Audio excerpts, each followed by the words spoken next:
ചെല്ലു രോഹിത്തെ. വന്നേ വാ.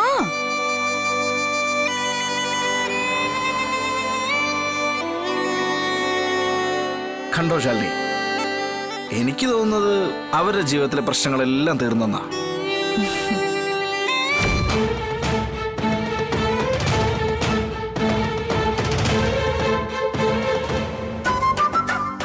അല്ല, ഇനിയിപ്പോ നമ്മളെന്തിനോട് വെക്കണേ?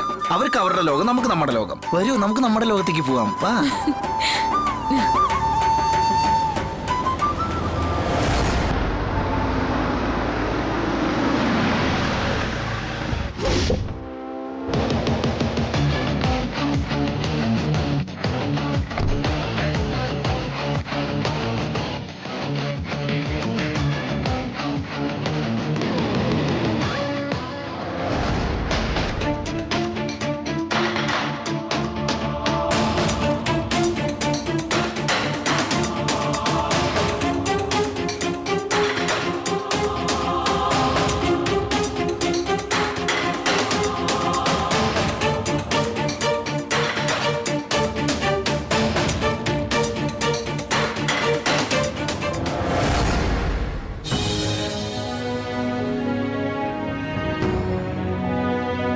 രസമുണ്ടല്ലേ?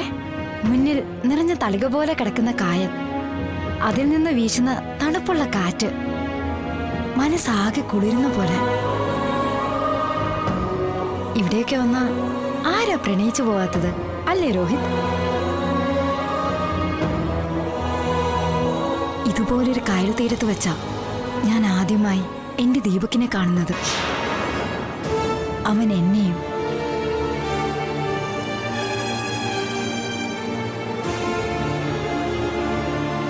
അധികം സംസാരിച്ചിട്ട് പോലുമില്ല ഞങ്ങൾ തമ്മിൽ. പക്ഷേ ആദ്യ കൂടിക്കാഴ്ചയിൽ തന്നെ അവൻ എൻ്റെ മനസ്സിൽ സ്ഥാനം നേടി.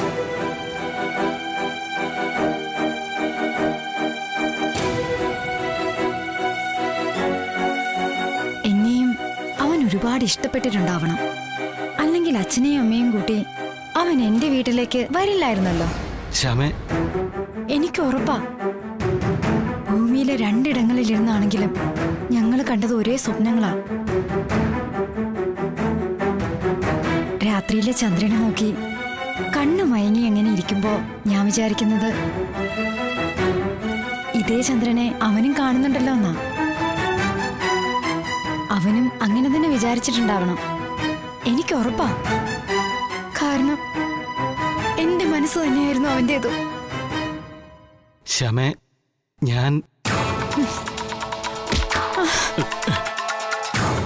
ആ സ്വപ്നങ്ങളാടോ ഞാൻ ഒറ്റ നിമിഷം കൊണ്ട് തകർത്ത് കളഞ്ഞത്. ആ ജീവിതവും സ്വപ്നങ്ങളും തിരിച്ചു തരാൻ തന്നെ കൊണ്ട് പറ്റുമോ? പറ്റൂന്ന്.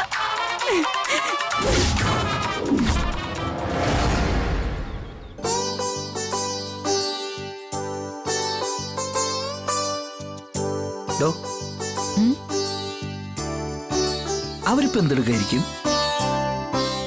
ആര്? രോഹിത്തും ശ്യാമയും. വിഷ്ണുട്ടനല്ലേ പറഞ്ഞത് അവര് പ്രശ്നങ്ങൾ പറഞ്ഞു തീർക്കട്ടെ എന്ന്. അല്ല, ഈ പ്രശ്നങ്ങൾ പറഞ്ഞു തീർത്താ പിന്നെ എന്താ ഉണ്ടാവുക? പ്രശ്നങ്ങൾ പറഞ്ഞു തീർത്താ പിന്നെന്താ? പിന്നെ പ്രശ്നങ്ങളൊന്നുമില്ലല്ലോ. അയ്യോ, അതല്ലെന്ന്. പിന്നെന്താ? പുതിയ പ്രശ്നങ്ങൾ ഉണ്ടാക്കണോ? എടോ, താൻ നോക്ക്. നല്ല മനോഹരമായ പൂന്തോട്ടം, തൊട്ടടുത്ത് കായല്, നല്ല തണുത്ത കാറ്റ്, ചുറ്റും ഇതേ വിരിഞ്ഞു നിൽക്കണ പൂക്കള്. അത് മാത്രല്ല, തൊട്ടടുത്ത് നമ്മൾ ഏറ്റവും ഇഷ്ടപ്പെടുന്ന ഒരാള്. അപ്പൊ നമ്മൾ അയാളോട് എന്താ ചോദിക്കുക? ഐസ്ക്രീം.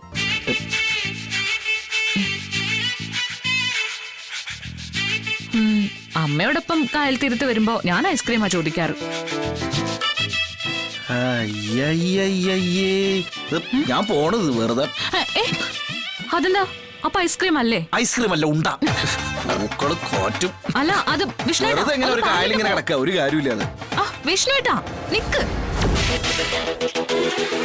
മിണ്ടാതെ നിക്കുന്ന കണ്ടില്ലേ?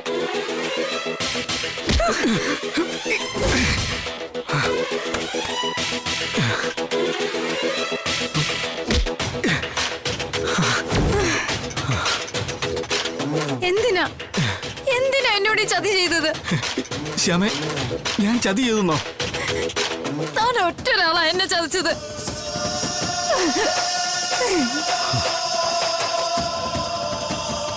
എനിക്ക് ഓർമ്മയുണ്ട്, വല്യച്ചിയുടെ കല്യാണത്തിന്റെ തലേ രാത്രി വിഷ്ണുവേട്ടന്റെ ഹോട്ടലിൽ വെച്ച് നമ്മൾ ഒരുമിച്ച് ലൈം ജ്യൂസ് കുടിച്ചത്. തന്റെ നിയന്ത്രണത്തിലായിരുന്നു ഹോട്ടല്, ജീവനക്കാര്, റൂമുകള് എല്ലാം. ആ ലൈം ജ്യൂസില് വേറെ കൊണ്ട് താൻ എന്തോ മിക്സ് ചെയ്യിപ്പിച്ചു. ഹേയ്, ഞാൻ ബോധം കെട്ട് ഉറങ്ങിയപ്പോ ആ റൂമിലേക്ക് താൻ വന്ന് കിടന്നതും മനഃപൂർവ്വം തന്നെയായിരുന്നു. ലഹരിയുടെ മയക്കത്തിലൊന്നും ആയിരുന്നില്ല താൻ. മറ്റുള്ളവരെ കാണിക്കാൻ വേണ്ടി അങ്ങനെ അഭിനയിച്ചു എന്ന് മാത്രം. അതിനിടെ മറ്റാരും അറിയാതെ ഏതോ ഒരു ഹോട്ടൽ ജീവനക്കാരനെ കൊണ്ട് ഫോട്ടോ എടുപ്പിച്ചു. എന്റെ കല്യാണം വരെ ഒരു കുറുക്കനെ പോലെ ഇയാളത് കൈ സൂക്ഷിച്ചു. കല്യാണവേദി വെച്ച് ആ ഫോട്ടോ വെളിയിൽ വന്നാലല്ലേ എന്റെ ജീവിതം തകരൂ. ശ്യാമേ, ഞാൻ എന്തിനങ്ങനെ ചെയ്യണം? എന്തിനു ചെയ്യണമെന്നോ? എന്നെ സ്വന്തമാക്കാൻ അല്ലേടോ? രണ്ടാം വിവാഹക്കാരനാണെങ്കിലും എന്നോടുള്ള ഇഷ്ടം താൻ മനസ്സിൽ സൂക്ഷിച്ചു.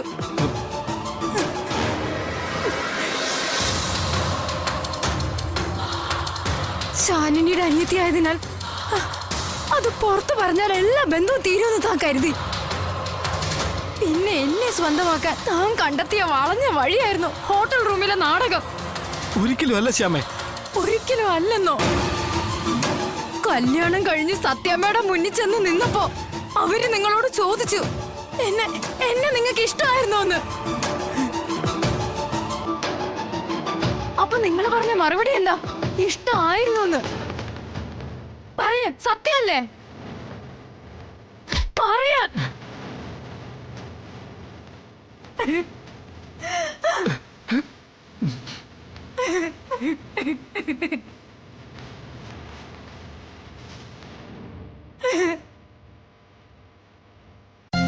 വിഷ്ണുട്ടാ, വിഷ്ണുട്ടാ നിക്ക്. വിഷ്ണുട്ടാ എന്താന്ന് പറ. എടോ മുത്തുകാവൂ, ഇത്ര ആൾക്കാരുടെ മുമ്പിൽ വെച്ചാ? എന്നാ പിന്നെ ഞാൻ ഒരു കാര്യം ചെയ്യാം. കണ്ണീർ വാതകോ ജലപീരങ്കിയോ ഉപയോഗിച്ചേ ഇവിടുത്തെ ആൾക്കാരെ മൊത്തം അങ്ങോട്ട് ഒഴിപ്പിക്കാം. എന്നിട്ട് ഇയാൾ എനിക്ക് മുത്തുകൗത്താ. അതാലോചിക്കാവുന്നതാണ്. എടോ, ഇയാൾ കളിയാക്കത് ഇയാളെ കൊണ്ട് പറ്റിങ്ങിത്താ. അതിപ്പോ എങ്ങനെയാ വിഷ്ണുട്ടാ? അയ്യേ, എടോ അത് സിമ്പിൾ അല്ലേ. ദേ ഇവിടത്തെ ആദ്യം പഴല്ലെങ്കിൽ ഇപ്പുറത്തു ഇവിടെ. എന്താളിയാ, പല്ലുവേനയാണോ? ഉമിക്കരി ഉപ്പും കൂട്ടിയിട്ട് ഒരു പിടി പിടിച്ചാ മതി, പല്ലുവേദനയൊക്കെ മാറിക്കൊള്ളുന്ന്. പിന്നെ ഞാൻ എനിക്കല്ലടാ പല്ലുവേന, നിനക്ക് ഞാൻ പല്ലുവേന തരാടാ. തരാടാ, നിക്കടാ. വിഷ്ണുട്ടാ നിക്ക്. പല്ലുവേന തരാടാ. വിഷ്ണുട്ടാ, നിനക്ക് ഞാൻ പല്ലുവേനാക്കി തരട്ടെ. ചേട്ടനാ, നിന്റെ അമ്മാവന്റെ പ്രായം ചേട്ടൻ. എന്താ എന്താ പ്രശ്നം? നിനക്ക് പല്ലുവേനാക്കി തരാടാ. ഒന്നുമില്ല, ചേട്ടൻ പൊയ്ക്കോ.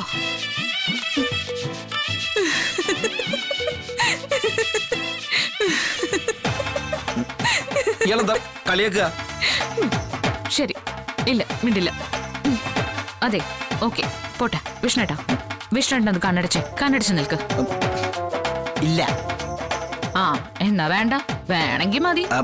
എന്നാ അടയ്ക്കാം. എന്നാ കണ്ണടക്കി. എന്നിട്ട് ആ കൈയൊന്ന് നീട്ടിക്ക്. കയ്യില വേണോ വേണ്ടേ? കയ്യെങ്കി കയ്യും. ആ അപ്പൊ കൈ നീട്ട്.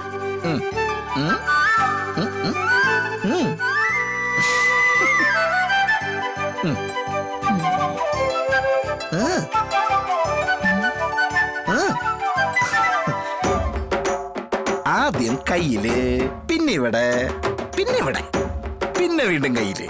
അങ്ങനെ അങ്ങനെ അങ്ങനെ അങ്ങനെ. എവിടെ? ഇവിടെ ഒന്നും കിട്ടിയില്ല. കണ്ണുകൂട്ടനാന്ന് തോന്നുന്നു. ഇവിടെ ഒന്നും തന്നില്ല. എടോ ഇവിടെ ഒന്നും കിട്ടിയില്ലാന്ന്. ഇത് വെച്ചോ. ഈ ടൂറിസം വില്ലേജിലൊക്കെ ആരാ പിച്ചക്കാരെ കടത്തി വിടുന്നത്? അല്ല, 5 രൂപയാ. അയ്യേ, ശാലിനി ഇവിടെ ശാലിനി ഇവിടുന്ന് മായാവി ഇടയ്ക്കിടയ്ക്ക് മായാൻ.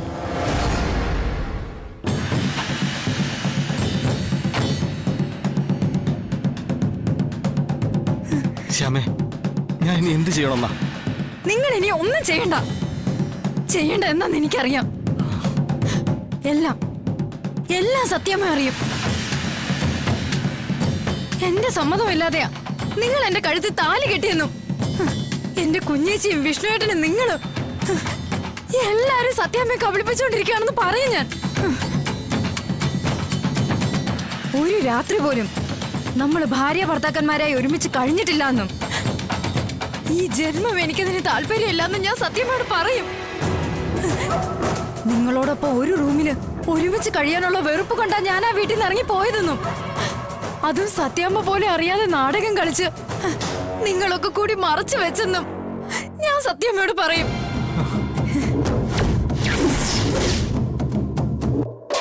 ഈ ബന്ധം ഇഷ്ടമില്ലാത്തത് കൊണ്ടാ ദാമ്പത്യ പൂജയ്ക്ക് ശേഷം നിങ്ങൾ എന്റെ കൈ കെട്ടിയ ചരട് ഞാൻ പൊട്ടിച്ചതെന്നും വ്രതം ഇരിക്കുമ്പോ കഴിക്കാൻ ചിക്കൻ ബിരിയാണി ചോദിച്ചതെന്നും ഞാൻ പറയും. ശ്യാമേ, എന്റെ കാര്യം പോട്ടെ, ഇതൊക്കെ സത്യാമ്മ അറിഞ്ഞ എന്റെ കാര്യം മാത്രമല്ല വിഷ്ണുപുരയുടെയും ശാലിനിയുടെയും ഒക്കെ ജീവിതം തകരുന്നെങ്കിൽ തകരട്ടെ. എന്റെ ജീവിതം മാത്രമായിട്ട് എന്തിനാ തകരുന്നത്? എന്തിനാന്ന്?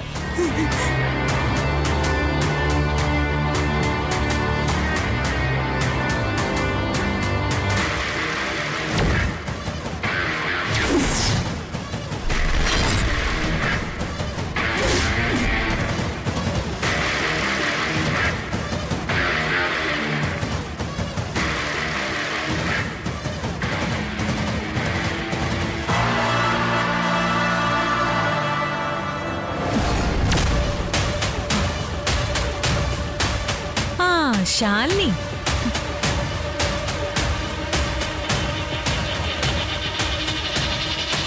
അല്ല എന്താ പന്തം കണ്ട പെരിച്ചാഴിയെ പോലെ? നിന്നെ പോലെ ഞാനും ഈ ഭൂമിയിൽ ജീവിച്ചിരിപ്പുണ്ടടി. നീ എന്താ ഇവിടെ? ഓ അതെന്താ, ഈ സ്ഥലം നിനക്ക് പതിച്ചു കിട്ടിയതാണോ? അത് ഞാൻ അറിഞ്ഞില്ല കേട്ടോ. നിനക്ക് മറുപടി തരേണ്ട ബാധ്യതയൊന്നും എനിക്കില്ല. എന്നാലും എന്റെ നിന്റെ ഒരു മനസുഖത്തിന് വേണ്ടി പറയാ. കുറച്ച് ഫോട്ടോസും വീഡിയോസും ഒക്കെ എടുക്കാൻ വേണ്ടി വന്നതാ. പ്രതീക്ഷിച്ചതിലും ഗംഭീരമായിട്ടുള്ളത് കിട്ടി.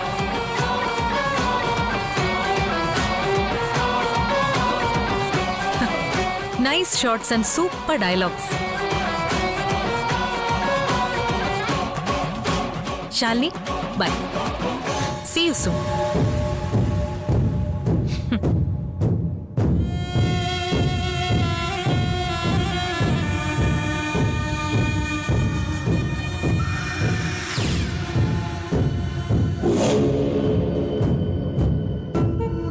ഞാൻ പറഞ്ഞില്ലേ രോഹിത്,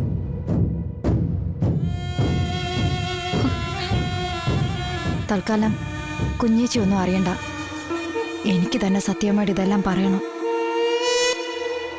ഇനിയും അവരെ കൊണ്ട് എന്നെ ഉപദേശിച്ച് നേരെയാക്കാനാണ് ഭാവമെങ്കിൽ മുന്നിൽ കായലാണെന്ന് ഓർക്കണം. ഞാൻ എടുത്തങ്ങ് ചാടും. ഇങ്ങനെ ജീവിക്കുന്നതിന് ഭേദാതാ. ശ്യാമേ, ഇവിടെ നിങ്ങള് ശാലിനി,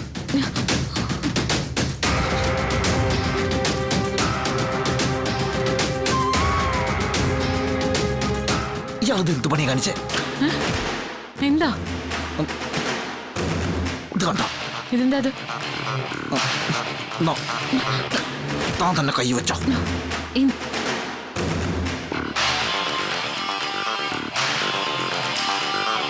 വിഷ്ണുട്ടാ, ഒന്ന് വന്ന്. ഇല്ല, ഞാൻ വരില്ല.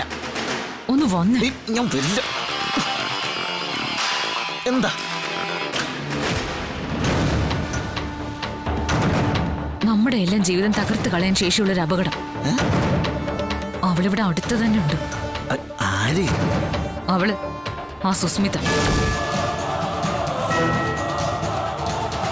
വിഷ്ണുട്ടാ, അവളെ എത്രയും പെട്ടെന്ന് കണ്ടുപിടിക്കണം, അല്ലെങ്കിൽ എല്ലാം തകരും.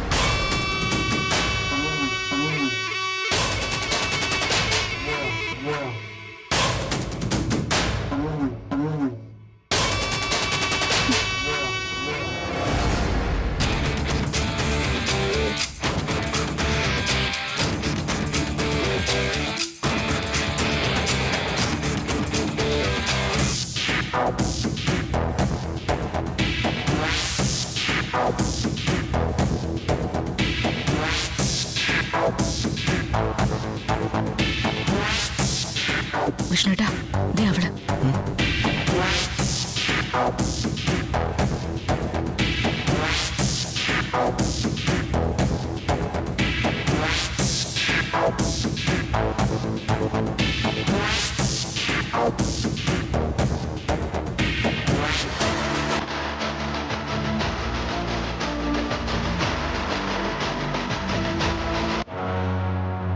റെസ്റ്റോറൻറ്റിലൊന്ന് കയറിയിട്ട് പോവാം.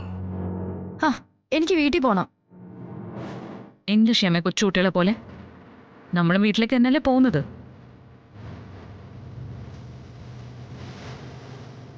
കുറച്ചു നേരം ഒന്ന് ഫ്രീ ആവാൻ വേണ്ടിയല്ലേ നമ്മൾ വീടിന് പുറത്തിറങ്ങിയത്. ഫ്രീ ആയി. ശ്യാമ വന്നേ. രോഹിത്തെ പോണം.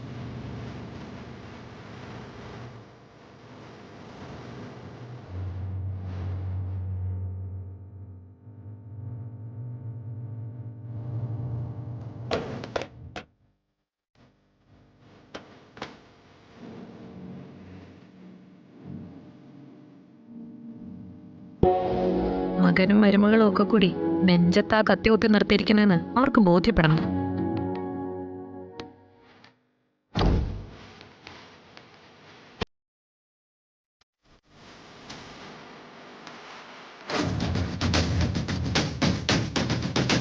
ആ ശരി, ഞാൻ പിന്നെ വിളിക്കാം.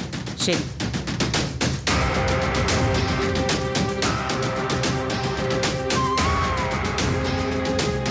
നീ കളിക്കാൻ തീരുമാനിച്ചിറങ്ങിയിരിക്കുകയാണല്ലേ?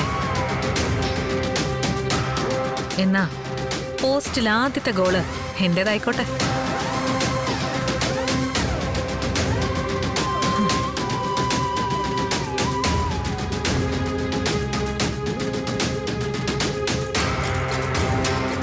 ഹായ് രോഹിത്.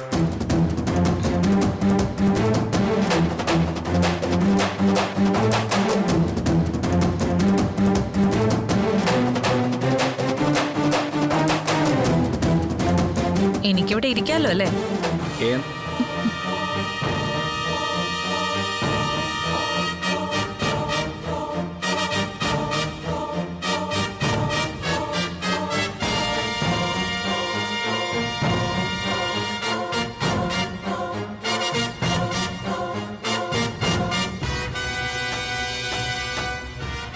ഞാനൊരു ഹായ് പറഞ്ഞിട്ടും മറുപടിയൊന്നും കിട്ടിയില്ല.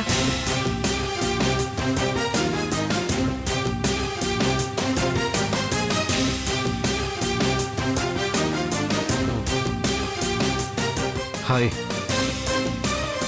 നോക്കൂ രോഹിത്, നമുക്കിടയിൽ പിണക്കത്തിന്റെയോ നീരസത്തിന്റെയോ കാര്യമുണ്ടെന്ന് തോന്നില്ല. ഒരു കാലത്ത് നമ്മൾ പ്രണയിച്ചിരുന്നു, പിന്നീട് പിരിഞ്ഞു. പക്ഷെ പിന്നീട് വിവാഹിതരാവാൻ നിർബന്ധിതരായി. എന്നിട്ടും ഒത്തുപോവില്ലെന്ന് രണ്ടു കൂട്ടർക്കും ബോധ്യമായപ്പോ പിരിഞ്ഞു. സ്വാഭാവികമല്ലേ ഇത്?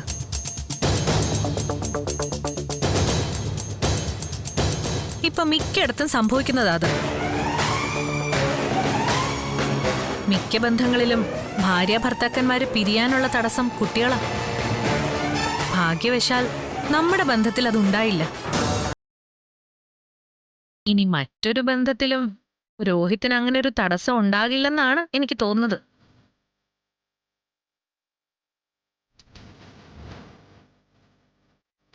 അതിനുള്ള ആഗ്രഹമോ താല്പര്യമൊന്നും രോഹിത്തിനില്ലല്ലോ. സുസ്മിത, നീ എഴുന്നേറ്റ് പോകണോ അല്ലെ കസേരയുടെ അടുത്ത് ഞാൻ കാലിൽ താഴ്ത്തണം? അതെ അതെ, ശാലിനി പറഞ്ഞത് ശരിയാ. നല്ല പെർഫെക്റ്റ് മാച്ചാ രണ്ടുപേരും. അല്ലെങ്കിലും ചേരേണ്ടവർ തമ്മിലാണല്ലോ ചേരേണ്ടത്. രണ്ടുപേരുടെയും കല്യാണത്തിൽ പങ്കെടുത്തെങ്കിലും ഒന്ന് വിഷ് ചെയ്യാനുള്ള സമയമോ സാവകാശമോ കിട്ടിയില്ല. Anyways, best wishes Rohit.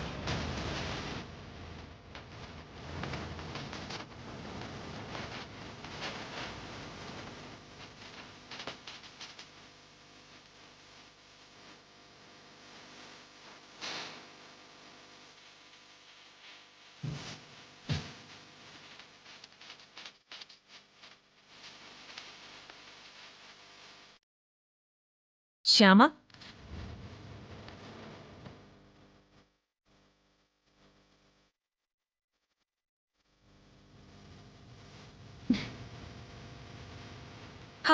ആ കൈയൊന്ന് നീട്ടടോ. Best of luck Shyama.